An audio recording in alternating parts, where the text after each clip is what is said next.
الرحمن الرحیم۔ صحیح بخاری حدیث نمبر 725۔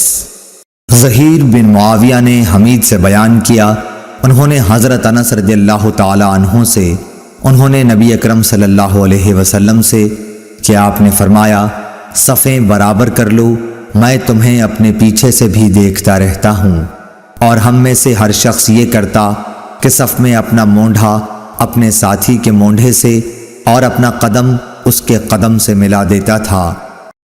اللهم صل على محمد وعلى آل محمد كما صليت على إبراهيم وعلى آل إبراهيم إنك حميد مجيد اللهم بارك على محمد وعلى آل محمد كما باركت على إبراهيم وعلى آل إبراهيم إنك حميد مجيد۔